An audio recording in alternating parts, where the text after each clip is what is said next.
Masayu. Welcome to the Cosmos, the podcast for curious souls, open minds, traveler hearts, and the wild range of culture. My name is Kim, I'm your host, and I'm very excited to go into this episode today. Hey you, hey you. Hey, my name is Kim.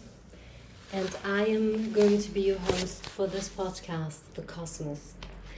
And I'm actually very excited because it is a topic that I am dwelling and communing and going into for a really long time on very different levels. And the first thing I want to share with you is why Cosmos, where it's coming from, what you can expect when you are communing in this space with me, with my interview partners, and also who am I to be your host and to share this beautiful knowledge. This is going to be shared with us, this wisdom, this deeper knowing. And first of all, I want to start with the word cosmos. If we write it in English with a C, or for example in German it's written with a K, it is a word that, for me at least, describes something endless, something which is sometimes very ungraspable, if this word doesn't even exist, I don't know, but it is this part where you see this endlessness, and in some ways you are also contained by this endlessness. For example, think about the night sky with its beautiful stars and with the moon, and you just look up and you maybe even though you feel that it's endless, maybe you even feel, or you are kind of going with the question of where does it end? Does it have an end? But at the same time, you're contained. And within this darkness, one of my teachers, Mariana Bandera, gave a beautiful picture with that. It's like, even if it's pitch dark, there's the stars and it gives this pinch of light. So in even the darkest moments, you find this moment of light. So the cosmos has, for me, a lot of different meanings. There's also a word in it which I found really interesting when you think about it. There's this like osmosis, like there's this, for me, there's a part where we come into order.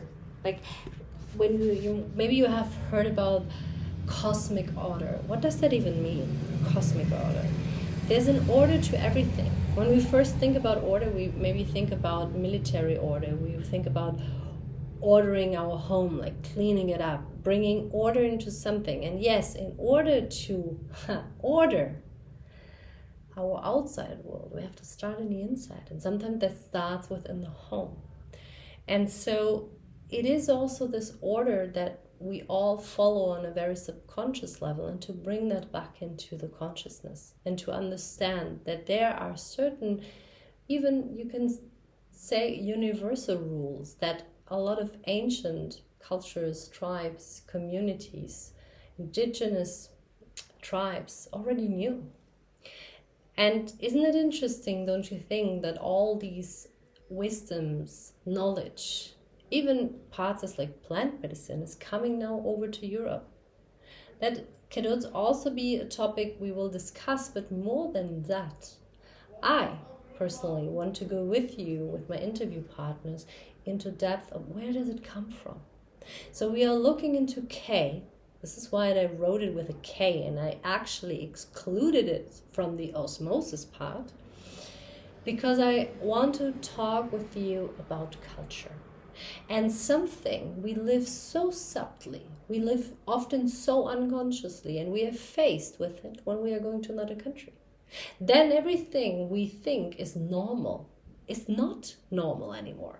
It might be even, not only there's an obvious thing like another language or even another writing, as for example, let's say in China, but there's a lot of things that are invisible. And it even starts when, let me give you another example, when we talk about music, the origins of music. A lot of times, and I'm taking this in because it's my first podcast episode with Candy Gabble, where we talk about music, and we talk about how, in some ways, music has influenced over thousands of years humanity. And it always had a message. It was a form sometimes of a rebellion. Let's take, for example, rap into the game. You know, rap in some ways was a street battle. And it came about that instead of being violent with each other, with their hands, physically, it was the words. And it was the gain of the words. And the one who was in some ways even superior that won the rap battle. So in some ways, when we talk about culture and arts, because this is one big part of culture, art, language, as some examples, but they influence a lot how people are acting, how people are, for example, taking on problem solving, how people express themselves, the way they are joking. But it goes much more it goes on a much deeper level when we think about history. How much is the collective influenced with even their wounds by the history we have lived of each country and even collectively in the world? So in some ways there's no possibility to leave the past behind in the sense of like, okay, no, it's just gone. Like, nah, it happened. That's fine. Even think about South and Middle America. Big parts of Mesoamerica taken by the Spanish. Still nowadays, you feel the traces. You cannot just look away. That doesn't mean that the Spanish in itself are guilty. But it means they have influenced a great part of that continent and their history. And how people still nowadays haven't really forgotten. So there is sometimes a need to talk about it, or a need in ceremonies, for example, to transform this thing. Or the need of communing and sharing. The need of asking for forgiveness. And so I mean, I think you get an idea where this podcast is going to, because we are going to touch a lot of a wide range that is including cultures. Also topics like postcolonial hurt that still is influencing cultures, but also communities, the way how we live and interact with each other.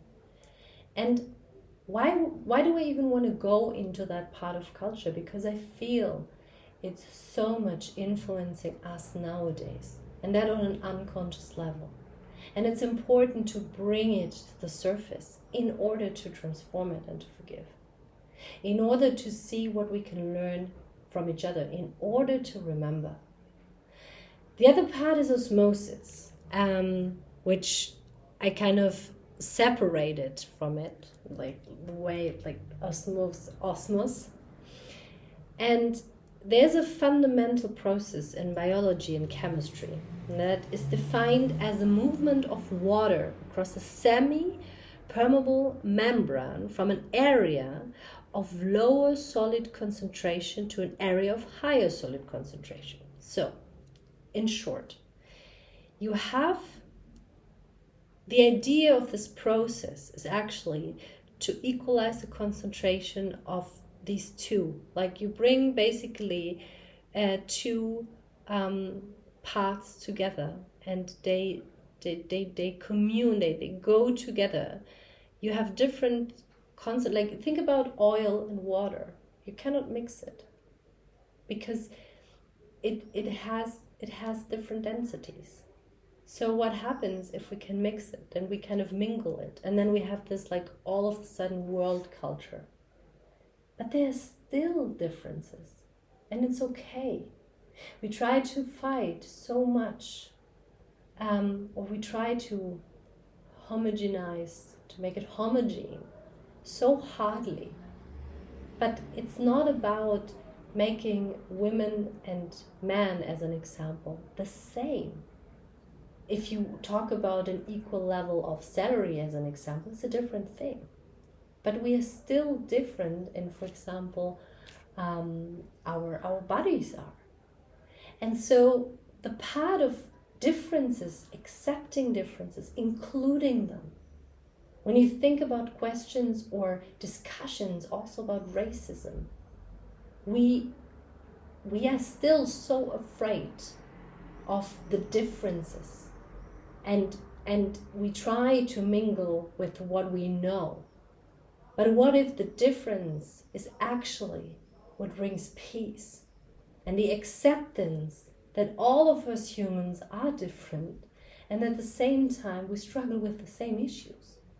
And yes, there are other core wounds that might be different, but to understand that when we are traveling, for example, it is not only a high privilege to go into a country and be welcomed there, but also to learn to respect the traditions, to maybe be even curious, how are they expressing themselves? Why do they do that? And sometimes we stumble up on in our travels,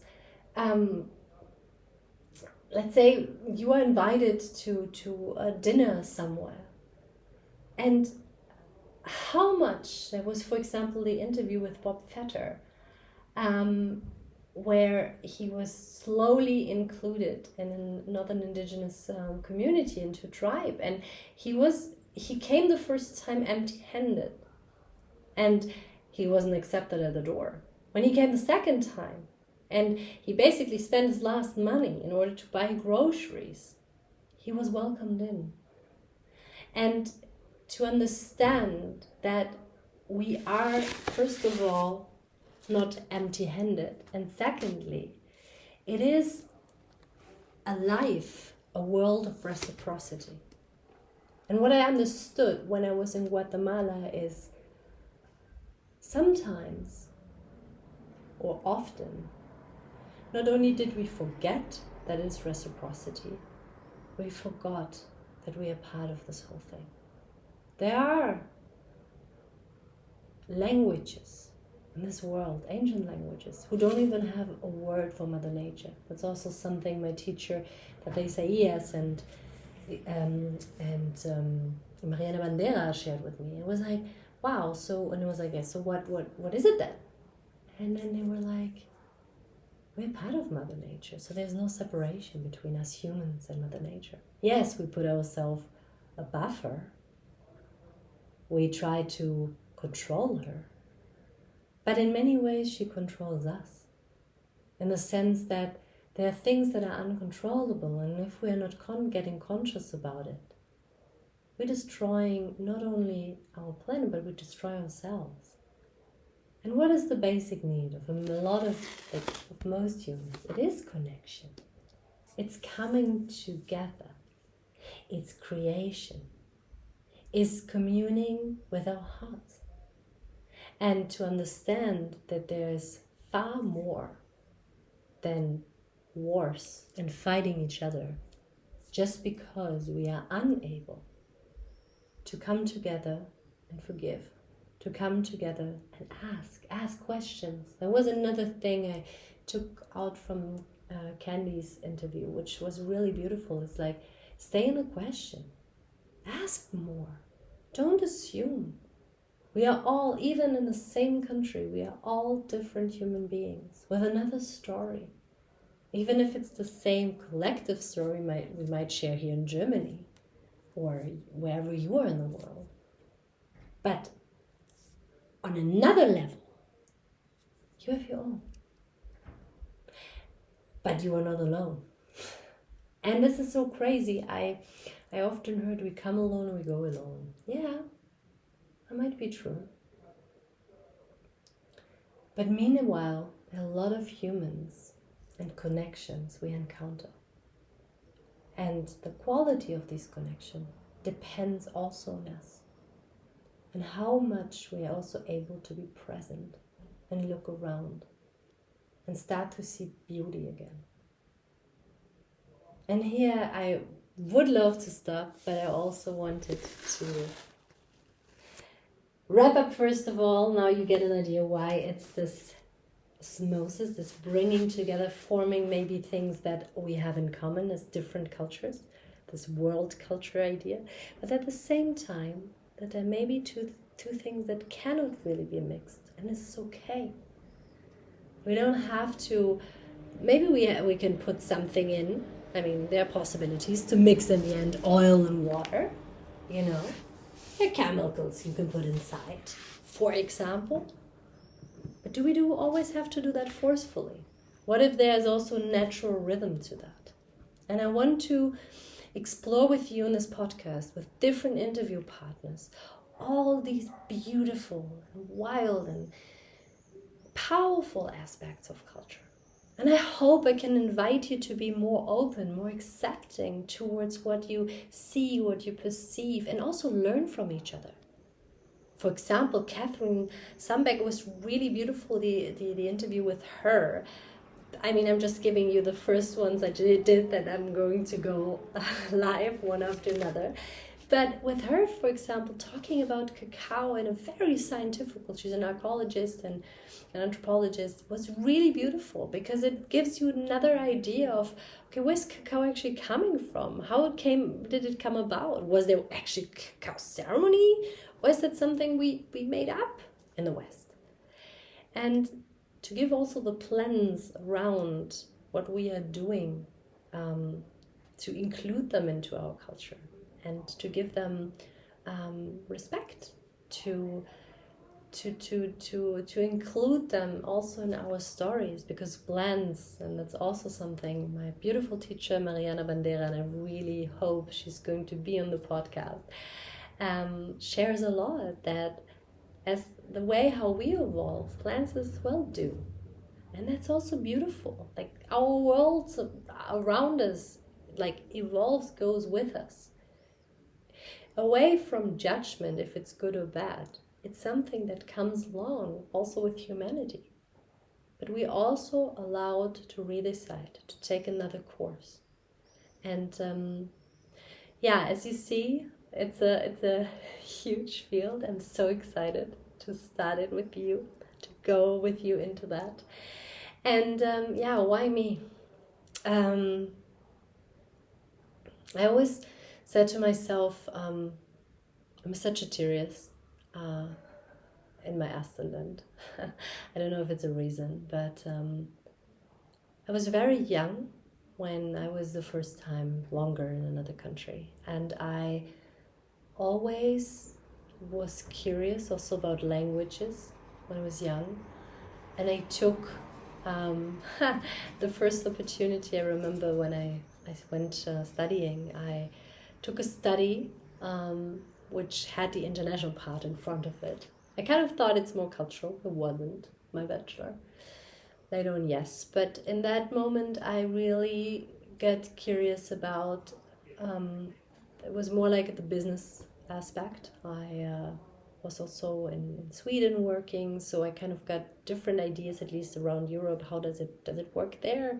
What are the differences? And really fast I understood, wow, even within Europe, there's a lot of differences. Also, of course, the language. For example, when you take Swedish as a language, they are very practical.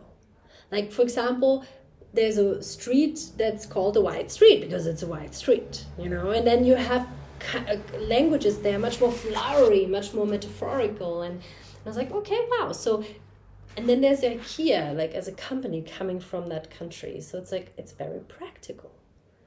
Is that good or bad? I want to take all of this out, but for me it was like the first time I was like, wow, encountering that. And then I was going deeper through studies.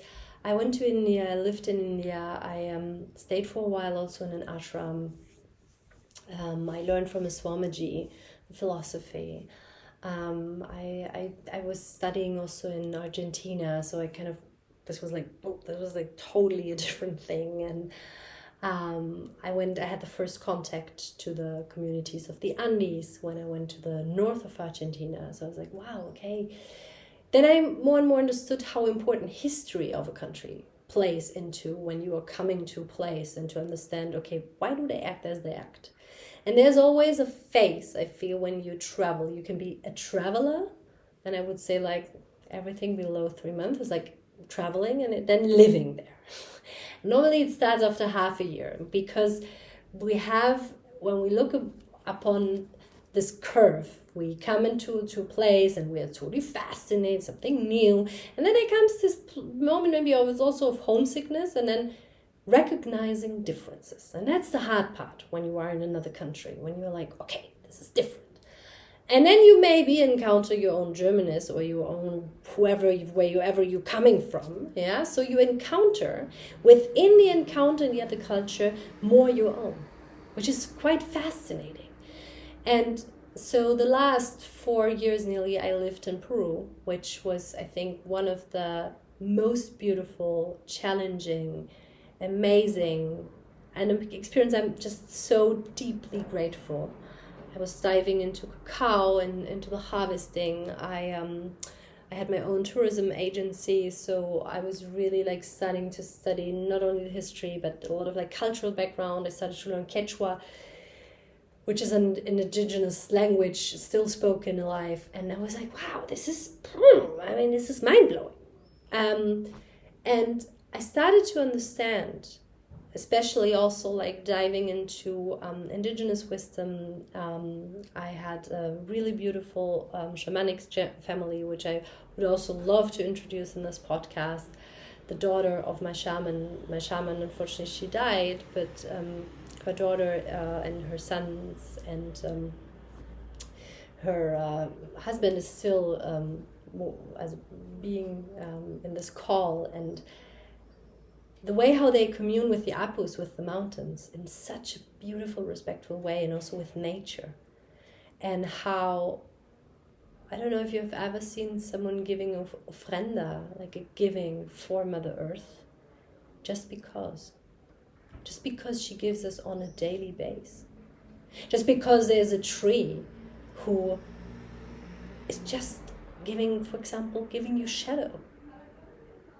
Dancing, singing in the wind when you are sitting, maybe you're laying underneath it, giving you maybe fruits in the spring or in the autumn time, depending on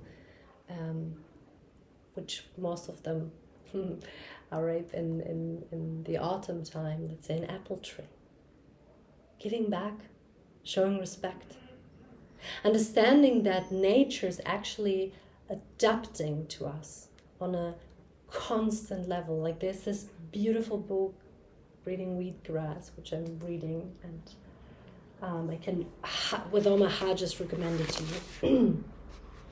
And she's talking at some point about how certain kinds of tree, let's take a nut tree, is also adapting to its environment. Like if it hasn't had a lot of nuts, in general, let's say the ecosystem is healthy.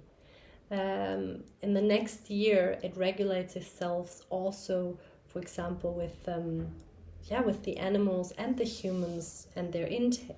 So, for example, it has a lot of protein, and let's say it is nuts you can dry, so you had something for the winter, and it was kind of like as the tree would have this memory of like, okay, last year they produced a lot of animals came, and kind of as the idea of if there's a constant network and communication system underneath, and then maybe the next year the tree gave less, and maybe it got the information, okay, some animals didn't get enough, and it was quite hard to get through the winter. And then the next year changed again. So how basically nature is also going with the demand, and of course with the season and the information that is underneath the trees and the root system. So there is so much magic to it, and so much maybe in the hidden or the unknown.